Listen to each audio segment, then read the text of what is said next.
Hello everyone, welcome back to the channel future with tarot. ये reading होगी Gemini के लिए और इसमें हम अप्रैल मंथ का जो सेकंड वीक है उसके रिगार्डिंग मैसेजेस देखेंगे। मींस 11th ऑफ अप्रैल से लेकर 17th ऑफ अप्रैल तक का जो टाइम पीरियड है उसके मैसेजेस।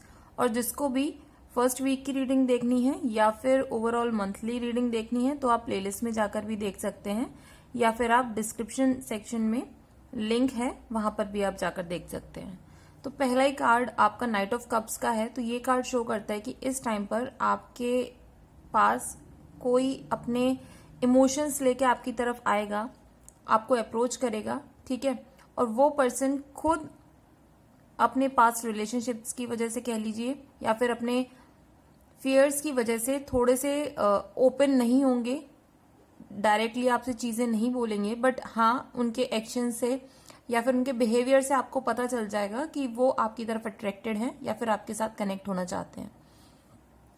नेक्स्ट कार्ड है 4 ऑफ कप्स का। बट आप क्या कर रहे हो, जो यूनिवर्स आपको ये कनेक्शन प्रोवाइड करवा रहे हैं आप उसको देख ही नहीं रहे हो, आप खुद अपने पास्ट के कनेक्शंस में अटके हुए हो। मीन्स जो पर्सन आपके तरफ आ रहे हैं कम से कम वो अपनी लाइफ में मूवमेंट तो शो कर रहे हैं इमोशनली, और आप कोई मूवमेंट नहीं शो कर रहे हो। आप सिर्फ और सिर्फ एक जगह पर बैठे हुए हो और पास्ट की चीजों के बारे में सोच रहे हो। तो बेहतर होगा अपनी इस एनर्जी से आप बाहर आओ और आप देखो जो आपको अपॉर्चुनिटीज प्रोवाइड की जा रही है ये शायद आपको उस पर्सन के साथ कंबाइन करके अपने जो फियर्स हैं आप दोनों ही मिलकर उसको रिमूव कर सकते हो। नेक्स्ट कार्ड है नाइट ऑफ वॉन्ड्स का। तो ये एनर्जी होती है बहुत ज्यादा फायरी एनर्जी। मीन्स ये शो करता है यंग मैन जो कि किसी और जगह पर रहने के लिए जाना चाहता है, ठीक है। तो ये पॉसिबिलिटी है कि आप भी ऐसे इंसान हो कि शायद आप कहीं किसी और जगह पर जाकर रहना चाह रहे हो या फिर सोच रहे हो कि किसी और जगह पर आपको जाना चाहिए। और अगर आप किसी भी क्रिएटिव प्रोजेक्ट को स्टार्ट करने की सोच रहे हो तो उसको तुरंत स्टार्ट कर दो पूरी एनर्जी से, लेकिन आपको ये भी करना है कि उसके लिए एक रियलिस्टिक अप्रोच अपनानी होगी। और मतलब ओवरऑल सब कुछ देख दाख के ही चीजों को करना, ये नहीं कि जस्ट बिकॉज कि आपको जहां पर रह रहे हो वो चीज नहीं पसंद है इसलिए आप छोड़ के चल दिए, भले ही आगे चलकर आपको और ज्यादा प्रॉब्लम्स आए, ठीक है। तो इस तरीके से आपको थोड़ा देखना होगा। Night of wands foreign travel भी शो करता है, प्रोग्रेस शो करता है, new ideas, inventions, looking forward in your life, ये सारी चीजें शो करता है। और लीडरशिप की क्वालिटी भी है इसमें। लेकिन प्रॉब्लम यह है कि आपको सबसे पहले अपना इम्पोर्टेंट टास्क को फिनिश करना होगा और अपनी लाइफ में ना हेस्टी चेंजेस मत लाना। मीन्स एकदम से तुरंत से किसी ने कुछ बोला तो आपने अपना जॉब छोड़ दिया, भले ही आपके पास आपके हाथ में दूसरी जॉब ना हो, ठीक है। दूसरा, आपके पास जो है लार्ज अमाउंट में मनी आ रहा है इस टाइम पर, लेकिन आपको अपने माइंडसेट को जो है या फिर अपने कनेक्शंस को और इंक्रीज करना होगा सो दैट कि जो है मनी और फ्लो कर पाए आपकी लाइफ में। नेक्स्ट कार्ड है मून कार्ड। तो ये शो करता है कि ये जो आपका डिफिकल्ट पीरियड चल रहा है, मींस आप ना तो अपने इमोशंस पे काम कर रहे हो और जो आपकी एनर्जी है बहुत ज्यादा मतलब एकदम से एक्शन लेने वाली जो एनर्जी है ना उसकी वजह से आप क्या कर रहे हो, आपके माइंड में कुछ इनसिक्योरिटीज या फियर्स जो बने हुए हैं उसकी वजह से मेंटल कंफ्यूजन और बढ़ता जा रहा है। दूसरी चीज ये भी है कि आपका कोई भी हिडन ट्रुथ है, मीन्स आप चाहते हो कि कोई भी आपको जानकारी ऐसी है जो आपको नहीं पता है तो वो आपके सामने आ सकती है। दूसरा, कुछ भी स्टार्ट करने से पहले आप उस चीज के बारे में पूरी जानकारी ले लेना, क्योंकि नाइट ऑफ वॉन्ड्स का कार्ड भी यही शो कर रहा है और मून कार्ड भी यही शो कर रहा है। दूसरा, जिन लोगों की भी हिडन रिलेशनशिप है तो टेंशन मत लो, वो इस टाइम पर एक्सपोज नहीं होने वाली है। अगर आपके माइंड में ऐसा कुछ चल रहा है कि आप किसी के साथ हो लेकिन अभी आप अपनी फैमिली को या सोसाइटी में किसी को नहीं बताना चाहते हो तो अभी वो चीजें नहीं आएंगी, इवन इफ कि किसी को आपके बारे में पता भी है, ठीक है। आपका जो फोकस है वो बिल्कुल हिला हुआ है, चीजें रेंडमली मत करो। और आपके आसपास के लोग थोड़ा सा आपकी लाइफ में प्रॉब्लम क्रिएट कर सकते हैं, तो थोड़ा सा ना एक तरीके से बिहेव करो, प्लान बनाते हुए काम करो, तब चीजें आपके लिए थोड़ी इजी होंगी। अपने आप को बैलेंस रखने की कोशिश करो। पास्ट के जो फियर्स हैं या लॉसेस जो हैं उनके ऊपर इतना फोकस मत करो, अब अपनी लाइफ को आगे आपको बढ़ानी है। नेक्स्ट कार्ड है 4 ऑफ सोर्ड्स का कार्ड। तो ये शो कर रहा है कि आप लिटरली किसी चीज को लेकर बहुत ज्यादा सोचे ही जा रहे हो, जिसकी वजह से आपको एंजाइटी फील हो रही है। तो अपनी हेल्थ का भी ध्यान रखो, मतलब आपको मेडिसिन लेने की जरूरत पड़ सकती है, या फिर आपको फोर्सफुली बोला जाएगा कि भाई अब आपको रेस्ट करने की जरूरत है, अगर नहीं करोगे तो इसके बाद आपकी बहुत ज्यादा हेल्थ खराब हो जाएगी। इस टाइम पर आपको ये भी बोला जा रहा है कि आप प्रॉपर छुट्टियां लो, जिससे कि आप अपनी मेंटल हेल्थ को सुधार पाओ। जो ये स्ट्रेस आपने अपने माइंड में डेवलप कर लिया है, इसको रिमूव करने की जरूरत है। और ये भी पॉसिबिलिटी है कि आप अपने रिलेशनशिप से ब्रेक लोगे। मैं ये नहीं बोल रही हूँ कि ब्रेकअप होगा, ब्रेक लेने का मतलब ये है कि आप थोड़े टाइम बोलोगे कि मुझे अब प्रॉपर अपने आप पर काम करना है, अपने आप को हील करना है, तो मैं ज्यादा टाइम आपको इन्वेस्ट नहीं कर पाऊंगा, ठीक है। तो ये ब्रेक वाली सिचुएशन, इसको मैं बोल रही हूँ।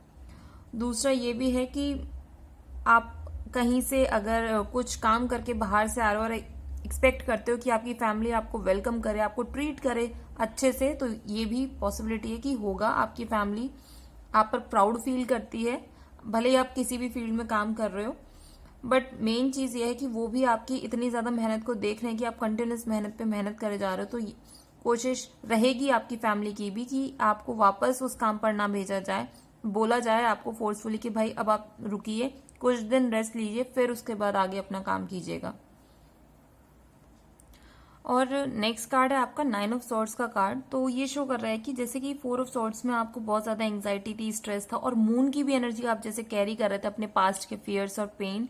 तो क्या है कि आपकी लाइफ में से ये चीजें जा तो चुकी हैं, ठीक है, आपके हार्डवर्क के थ्रू, अपनी मेहनत के थ्रू सब कुछ जा चुका है, बट प्रॉब्लम क्या है कि 9 ऑफ सॉर्ड्स ये शो कर रहा है कि आप जो है उन चीजों को अपने दिमाग से नहीं निकाल पा रहे हो। रात में अगर आप सोते भी हो तो आपको डिफरेंट डिफरेंट ड्रीम्स आते होंगे, जिसकी वजह से आप उठकर बैठ जाते होंगे। तो मैं एक चीज बोलूं, आप या तो अपनी ड्रीम्स को कहीं पेपर पर लिख लीजिए जिस टाइम पर भी आपको ड्रीम्स आए, और कोशिश करिए कि आपको उससे क्या मतलब आंसर मिल रहा है कि आपको ड्रीम्स ये वापस क्यों आ रही है ऐसी, या फिर आप किसी के पास जाकर अपनी ड्रीम का एनालिसिस भी करवा सकते हो।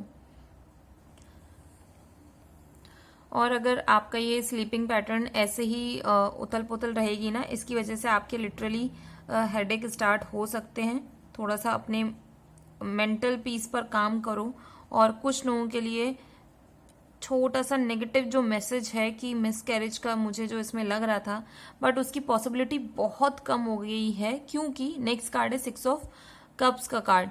तो ये पॉसिबिलिटी है कि कहीं डॉक्टर्स ने आपको बोला हो कि मतलब अगर आपकी यही रूटीन चलता रहा, या फिर जो भी प्रॉब्लम्स हैं आपके उसमें, तो आपका मिसकैरेज हो सकता है। बट ऐसे डरने वाली कोई बात नहीं है, क्योंकि आप अगर पीसफुल एनवायरनमेंट में खुद को रखोगे तो आप इस पॉसिबिलिटी को, नेगेटिव पॉसिबिलिटी को पॉजिटिव पॉसिबिलिटी में क्रिएट कर सकते हो। और कुछ लोगों के लिए मैसेज है कि आप प्लीज किसी ऐसे एरिया में जाओ जहां पर आप बहुत टाइम से गए नहीं हो, और वो थोड़ा सा आपकी सिटी से दूर हो, बाहर हो, क्योंकि आप वहां पर अपने किसी ऐसे फ्रेंड से मिल सकते हो जो कि बहुत पुराने दोस्त होंगे, और वो आपको कुछ पॉजिटिव मैसेज प्रोवाइड कर सकते हैं। और 6 ऑफ कप्स का मतलब भी यही होता है कि इमोशनल अबंडेंस, आपको हैप्पीनेस मिल सकती है। शायद वो कुछ आपको ऐसा इमोशनल अपलिफ्टमेंट चीज बोलें या फिर बताएं जिसको सुनने के बाद आप बिल्कुल अपने एक नेगेटिव मोड से बाहर आकर पॉजिटिव मोड में आ जाओ। नेक्स्ट कार्ड है आपका किंग ऑफ सॉर्ड्स का कार्ड। तो ये शो कर रहा है कि इतने ज्यादा इमोशनल टर्बुलेंस के बाद, जस्ट बिकॉज कि आपने अपने ऊपर काम किया, उसकी वजह से आप थोड़े से इस टाइप के इंसान बन गए हो कि मतलब किंग ऑफ सॉर्ड्स जो होता है ना, वो सबसे ज्यादा स्ट्रॉन्ग किंग माना जाता है सारे किंग में से। तो आप इमोशंस को अब साइड में रखना सीख गए हो कि ठीक है, मैं इमोशंस के हिसाब से ही सारी चीजों को जज नहीं करूंगा या करूंगी। आप क्या कर रहे हो, आपके सामने फैक्ट्स रखे जाएंगे, तब आप किसी चीज के बारे में डिसाइड करोगे, और सच्चाई के साथ आप अटैच रखोगे अपने आप को। क्योंकि इससे क्या होगा कि आप जैसे ही सारी चीजों के फैक्ट्स के बेसिस पर डिसीजन लेना स्टार्ट करोगे ना, तो आपका ये जो इमोशनल टर्बुलेंस हुआ था, ये सारी चीजें धीरे धीरे आप खुद ही अपनी लाइफ से रिमूव कर दोगे। और ये भी पॉसिबिलिटी है कि आपकी जो लैंग्वेज है थोड़ी सी हार्श हो जाए, लोग आपकी बात सुनकर ठीक है, आप उनको सही डिसीजन दे पाओगे, लेकिन जो आपकी बात करने का तरीका होगा थोड़ा मतलब स्ट्रेट फॉरवर्ड होगा, घुमा फिरा के बातें आप नहीं करोगे इस टाइम पर। और नेक्स्ट कार्ड है आपका जस्टिस कार्ड। तो ये शो करता है कि जो भी आपको आउटकम मिलेगा इस टाइम पीरियड पर वो सीधा सीधा आपके हार्डवर्क पर, आपके कर्मा के हिसाब से मिलने वाला है। दूसरा, इस टाइम पीरियड में आप न्यू कॉन्ट्रैक्ट्स भी साइन कर सकते हो, आपको बाहर जाने के लिए वीजा भी मिल सकता है। आप अगर लोन चाह रहे थे कि आपको लोन मिल जाए तो वो भी पॉसिबिलिटी है कि आपको मिल जाएगा। कोर्ट मैरिज के भी यहाँ पर चांसेस हैं। लीगल मैटर्स में भी आपके फेवर में चीजें होंगी अगर आपने एक्शंस सही लिए होंगे, ठीक है। और इसमें भी यही है, किंग ऑफ सोर्ड्स के बाद जस्टिस कार्ड फिर से आया तो यही शो कर रहा है कि सारी जो चीजें हैं ना, सच्चाई, वो सब फैक्ट्स के बेसिस पर बाहर आने वाली हैं। और अगर आपके लाइफ में अभी भी कोई प्रॉब्लम बच रही है तो आपको फाइनली एक सिंगल सॉल्यूशन निकालो कि भाई फाइनली ये सॉल्यूशन अब निकला है, इसके बाद मुझे ये प्रॉब्लम दोबारा आनी ही नहीं चाहिए, ठीक है। नेक्स्ट कार्ड है 4 ऑफ पेंटिकल्स का। तो ये शो कर रहा है कि आपको पैसा मिलने के बाद भी आपके माइंड में अगर फियर्स हैं, आप अपने पैसे को बहुत ज्यादा कंट्रोल्ड वे में यूज कर रहे हो, तो इसमें कोई बुराई नहीं है, क्योंकि आप अपने लिए और चीजें ग्रो कर सकते हो अपने फाइनेंसेस को। लेकिन इस तरीके से मत पकड़ के बैठ जाओ कि कहीं पर भी इन्वेस्ट ना करो, कुछ आपको यूज नहीं करना अपने पैसे को, तो ऐसा मत करना। और अगर ये रीडिंग आपके साथ रेजोनेट की हो तो do like, share, comment and subscribe to my channel future with tarot.